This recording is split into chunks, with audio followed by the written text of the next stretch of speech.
ওই নবীর মেয়ে ফাতেমার দিকে তাকাইয়া দেখো, ইন্তেকালের আগে গো মা ফাতেমা ডাক দিয়া কয়, স্বামী মক্কা মদিনার কোন মানুষ আমারে দেখে নাই।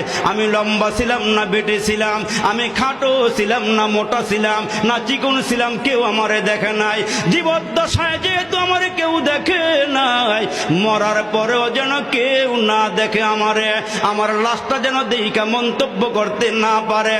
হে স্বামী, তোমার দুইটা সন্তান হাসান হোসাইন রে লইয়া আর তুমি আর দুই হাসান হোসাইনকে লইয়া আমি মারা গেলে আমার খাটিয়াটা রাইখা জানাজা পইরা তিনজনে খাটিয়াটা কাঁধে উঠাইয়া আমারে দাফন করিয়া দিও, দুনিয়ার কোন মানুষকে আমারে দেখাইও না।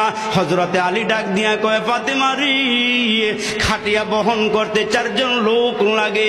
কয় 4 জন লাগবে না, এ আমার স্বামী 3 জন হলেই চলবে। মুসলমান যেদিন ফাতেমা দুনিয়া থেকে বিদায় হয়ে যায়, ইতিহাসটা অনেক লম্বা, ওই দিকে যাওয়ার সুযোগ আমার নাই। ওই ফাতেমা দুনিয়া থেকে বিদায় হয়ে গেলে হযরতে আলী আল্লাহকে ডাক দিয়া কয়, মাওলা রে, ফাতেমা ওসিয়ত করিয়া গেছে যেন 3 জনে খাটটা বহন করে দাফন করিয়া আসি। এই খাটটা 3 জনে কেমনে নিয়ে যাব? হযরতে আলী হাসান হোসাইনকে নিয়ে বসিয়া আছে।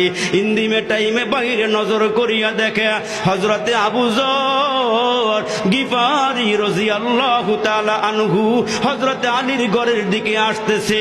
হযরতে আলী ডাক দিয়া কয়, হাসান হোসাইন রে, ওই যে আবু যর গিফারি রে দেখা যায়। কাছাকাছি আসলে পরে হযরতে আবু যর গিফারিকে ডাক দিয়া কয়, আবু যর, তোমাকে এই মুহূর্তে এখানে কে পাঠাইলো, কে আসার জন্য বলেছে?